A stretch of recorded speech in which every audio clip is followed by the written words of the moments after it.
Mesdames et messieurs, bonjour, bienvenue dans cette nouvelle édition. Voici les titres de ce journal. Pour les actualités nationales, une conférence débat sur la prospective géopolitique à l'Institut des études diplomatiques.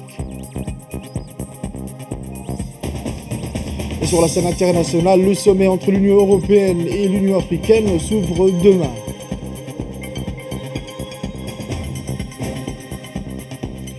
Merci encore, mesdames et messieurs. Si vous nous rejoignez dans cette édition de 15h, on commence avec les détails de ce journal. Je vous emmène au nord où la lutte contre la soif est une des grandes priorités du président de la République, son Excellence M. Ismaël Omar Guelleh. Une lutte qui se manifeste notamment à travers la mise en place des ouvrages destinés à rendre l'eau disponible, en particulier pour les populations rurales. C'est dans ce sens que le Premier ministre, son Excellence M. Abdelkader Kamel Mohamed, s'est rendu ce matin à Obok pour inaugurer le projet d'adduction d'eau potable à Bissidurou à Obok.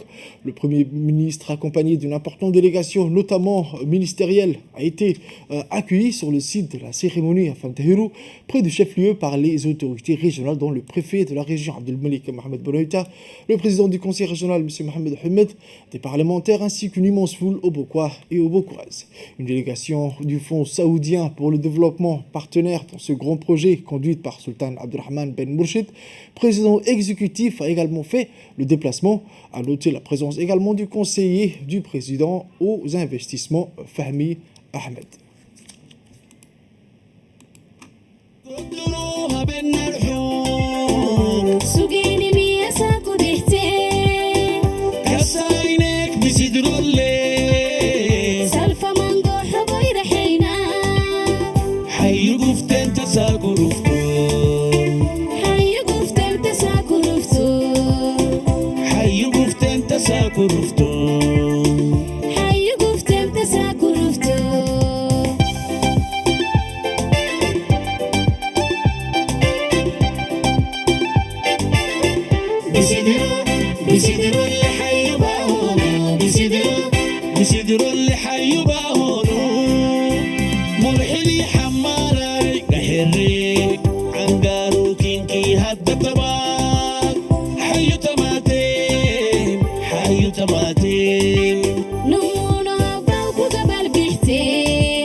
L'adduction en eau potable Bissidurou-Obok concerne toute la zone côtière de la région et particulièrement les villages et campements ruraux sur une distance de près de 120 km.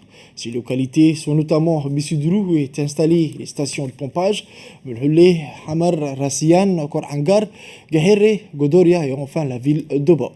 Lancé en octobre 2020 par le Premier ministre Abdelkader Kamel Mohamed, les travaux ont coûté près de 11 millions de dollars. Cette inauguration est le symbole de l'expression d'une volonté présidentielle ferme de venir à bout de la soif. Un pari réussi pour cette zone côtière comme pour plusieurs localités à travers le pays qui souffraient de pénurie d'eau. Cette réalisation est synonyme d'une transformation profonde. La vie des populations du littoral va changer pour le meilleur. Avec cette eau à proximité en abondance, non seulement la question de la soif est résolue, mais des nouvelles perspectives s'offrent aux habitants comme l'agro-élevage dans sa diversité. Une activité actuellement limitée mais qui pourrait s'intensifier, faisant ainsi de cette eau l'eau de toutes les possibilités. Autre actualité, toujours dans cette même optique où le secrétaire général du ministère de la Santé a présidé hier un atelier d'information sur les maladies dermatologiques comme la gale en faveur des médecins généralistes du ministère de la Santé et de ceux de la CNSS, de la garde républicaine, des forces des armées militaires, de la garde côte djiboutienne, de la police nationale et de la gendarmerie nationale. L'objectif de cet atelier portait sur l'identification et la prise en charge de l'ensemble des cas humains dans le cadre de la riposte efficace face à une recrudescence des cas répertoriés partout sur le territoire national. En effet, au cours des 2 dernières années, 2020 et 2021, plusieurs patients présentant la gale ont été soignés dans les différentes structures sanitaires de notre pays. À l'hôpital Cheko, le service de dermatologie a recensé 700 cas de gale humaine durant l'année 2020-2021. Rien que dans la semaine de 6 au 10 février 2022, ce sont 165 cas qui ont été notifiés sur le territoire national. Effectué et pour former les médecins généralistes aujourd'hui sur une maladie qui est considérée comme maladie atropicale négligée, c'est la gale. Nous avons eu une recrudescence de cas de gale. Au niveau de l'Institut, nous avons un département d'alerte et d'analyse des risques qui permettent de notifier toutes les maladies qui posent un problème de santé publique. Et nous notons une recrudescence des cas de gale. Donc, c'est une maladie infectieuse, une maladie dermatologique qui pose un problème et qui touche les âges extrêmes, les enfants et les adultes. Et nous avons également pas mal de complications à type d'eczéma de contact, à type de prurigo, qui ne permettent pas à un enfant de bien dormir. Le secrétaire général de la Santé, Dr Salah Bonoïta Tourab, a félicité ses spécialistes médicaux pour cette initiative de partage et d'échange scientifique autour de la gale pour une prise en charge globale de cette pathologie dermatologique. On écoute le secrétaire général. Aujourd'hui, Dr Hussein nous a contactés pour qu'on puisse parler de l'infection cutanée parasitaire qu'on appelle la gale, que vous connaissez tous, mais dans son ampleur, il a maintenant atteint un niveau très important pour qu'on puisse prendre en charge correctement cette maladie et qu'elle ne s'étende pas de plus en plus, même si elle met pas en cause la vie des personnes atteintes, elle cause des désagréments et puis peut-être aussi à l'origine de l'abstention au niveau de travail et l'incapacité de travail, notamment les gens qui font le travail manuel. Ils vont peut-être vous exposer la situation au niveau du pays, au niveau de vos secteurs. Vous allez aussi discuter vous-même si vous avez observé une augmentation, parce qu'on a toujours eu quelques cas de gale, mais si vous avez observé et puis des complications également que vous avez observées, comment vous prenez en charge. Et la dermatologue, le docteur Iftine, est là aussi pour vous aider à mieux prendre en charge. Donc voilà ce que j'avais à vous dire. Je vous encourage à travailler ensemble, toujours. Si vous avez des maladies ou des événements que vous constatez dans vos secteurs, il faut signaler à l'INSPD pour qu'on puisse comme ça se réunir et trouver des solutions ensemble. Autre actualité nationale, c'est l'Institut des études diplomatiques de Djibouti qui a abrité hier après-midi la première conférence débat de l'année 2022 sur la prospective géopolitique animée par Pascal Boniface, directeur fondateur l'IRIS. Cette conférence a vu la participation du secrétaire général du ministère des Affaires étrangères et de l'ambassadeur de France à Djibouti, M. Arnaud Guwa. La conférence a également vu la participation d'éminentes personnalités de la diplomatie djiboutienne et de hauts responsables de l'administration publique, notamment le secrétaire général du gouvernement, les ambassadeurs, des secrétaires généraux des différents ministères et des directeurs de l'administration publique. Cette journée a également été l'occasion de la signature d'une convention de partenariat entre les directeurs de l'IED, M. Mohamed Abdelkader Moussa, et le directeur de l'IRIS, M. Pascal Boniface. Cette convention a pour but de renforcer le partenariat entre les deux instituts, au moment où l'Institut ambitionne de devenir un centre de réflexion, un think tank et de la prospective géopolitique. Dans son intervention, M. Pascal Boniface, géopolitologue et directeur de l'IRIS, s'est réjoui du nombre important de partenariats entre les deux pays, la France et Djibouti, dans le domaine de la diplomatie.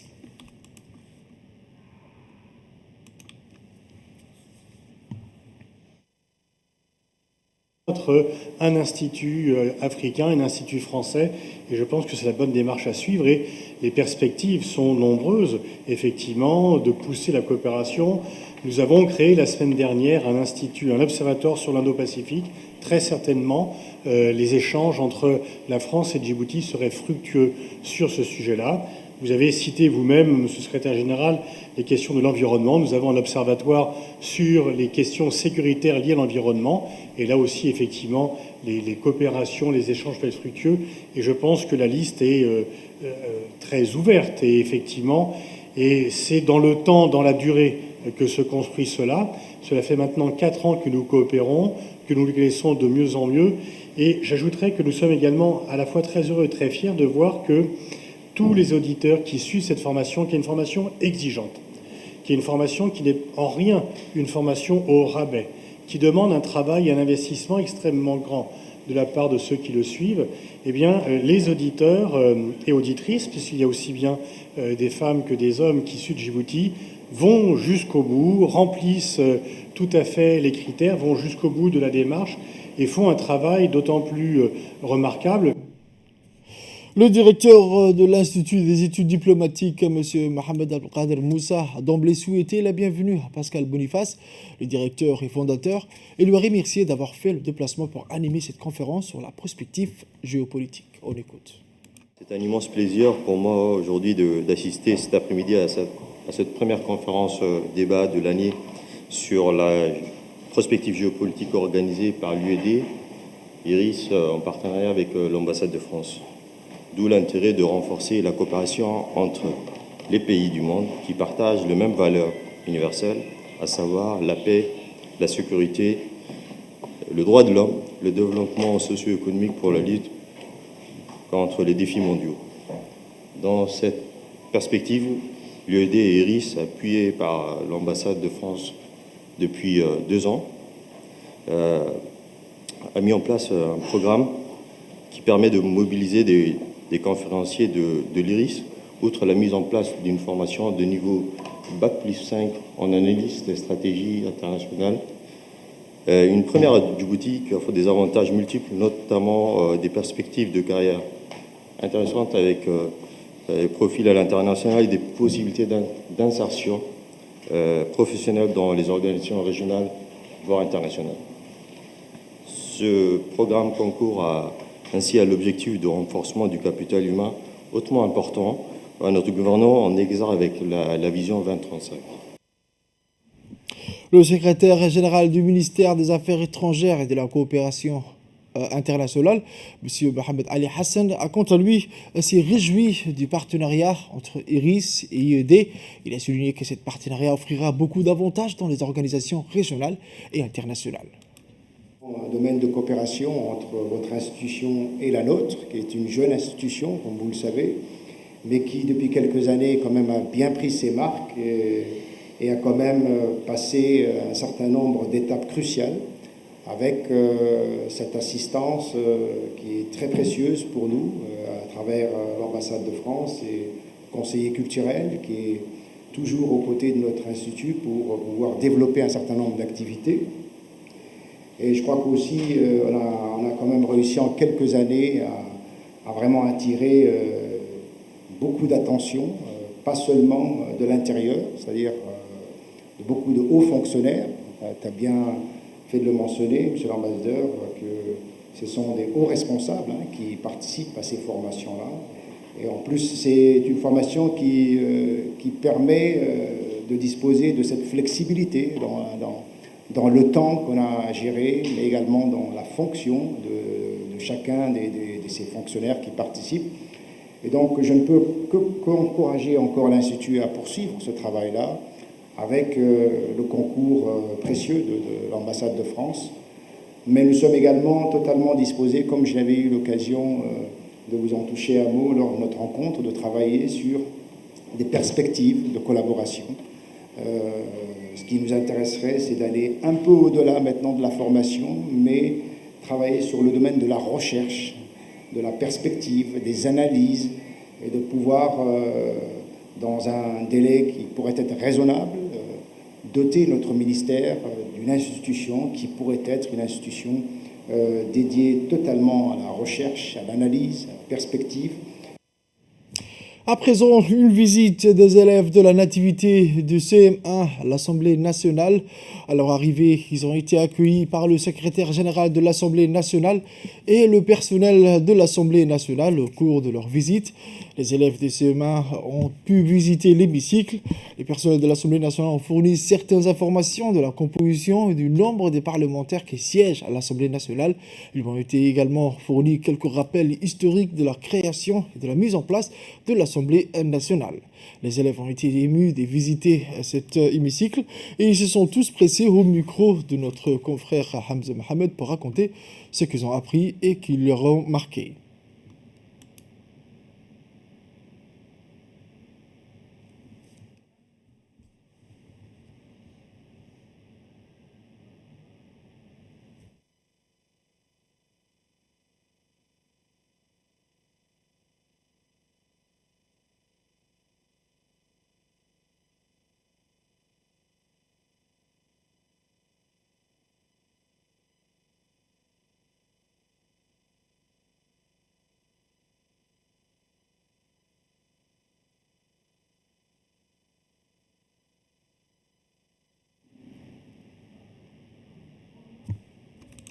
L'Union nationale des femmes djiboutiennes, en collaboration avec les responsables de l'école primaire de Balbalassis, a organisé ce matin une journée d'une visite exceptionnelle à la Bibliothèque nationale. À leur arrivée, ils ont été accueillis par la directrice du Bibliothèque nationale et les personnels. Au cours de leur visite, les élèves de 5e année ont pu visiter l'hémicycle de la bibliothèque. L'événement riche en couleurs et projections de films qui s'est tenu à la Bibliothèque nationale a vu la participation de la directrice du Bibliothèque nationale, les personnels et les responsables de l'école primaire de Balbalassis, les enseignants, les parents d'élèves ainsi que les élèves de la classe de 5e année.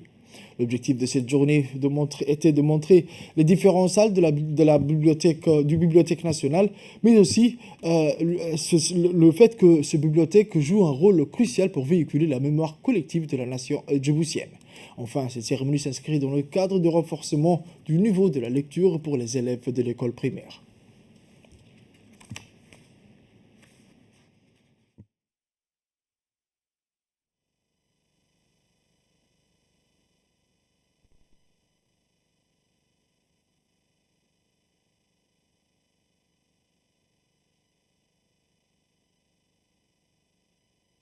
Aujourd'hui, c'est un jour vraiment exceptionnel. Aujourd'hui, dans le cadre du projet DEGRA, du ministère de l'Éducation nationale, le MENFOP, sous financement USAID et exécuté par FHI 360, nous avons aujourd'hui l'occasion de faire venir ici une quarantaine d'enfants de l'école de Balbalassis de 4e et 5e année pour une séance d'enrichissement de lecture. Ils ont eu l'occasion de visiter les archives nationales, ils ont eu l'occasion d'aller dans la salle de bibliothèque, lire un livre et se faire raconter une histoire. Donc quelqu'un de la Bibliothèque nationale leur a lu une très belle histoire que j'ai beaucoup aimée et que les enfants ont répondu aux questions qui ont suivi cette activité.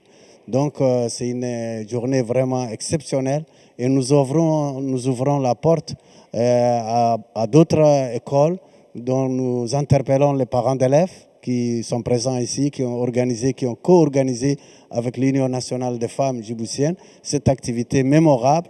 Donc on fait un clin d'œil aux autres parents d'élèves pour dire qu'il faut s'organiser et faire venir ici pour faire lire aux enfants, pour raconter des histoires aux enfants, lire des histoires aux enfants et puis passer aux foires aux questions comme aujourd'hui. C'était vraiment exceptionnel. Cap vers Ali Sabié à présent, où dans le cadre de la Semaine nationale de l'artiste et des langues maternelles, un atelier de réflexion ou de promotion de la langue maternelle a eu lieu au CDC d'Ali Sabié, pris par le deuxième adjoint du préfet, M. Omar Idriss Sougué, le vice-président du conseil régional d'Ali Sabié, Nour Saïd Geldon, le président d'Alo Aska, Hamze Ahmed Elmi, la directrice du CDC d'Ali Sabié. Au menu de la journée, des sketchs et poèmes portant sur la promotion de langue maternelle présentés par des jeunes de l'association Allo Aska.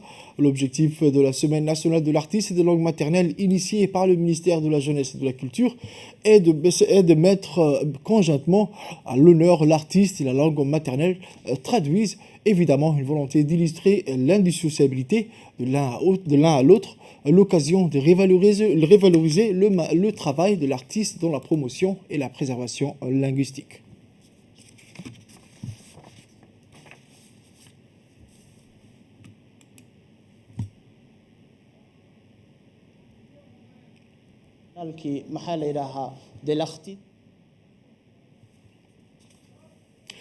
Pour les actualités internationales mentionnées dans le titre, le 17 et 18 février, les dirigeants des États membres de l'Union européenne et ceux de l'Union africaine se réuniront à Bruxelles.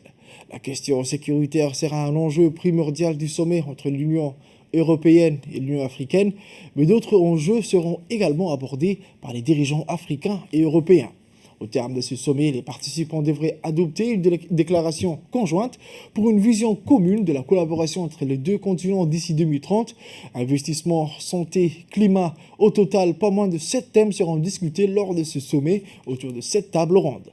Emmanuel Macron avait annoncé en décembre 2021 vouloir mettre en place un New Deal financier entre l'Union européenne et l'Union africaine, alors que la France a pris la présidence tournant de l'Union européenne au début de l'année 2022.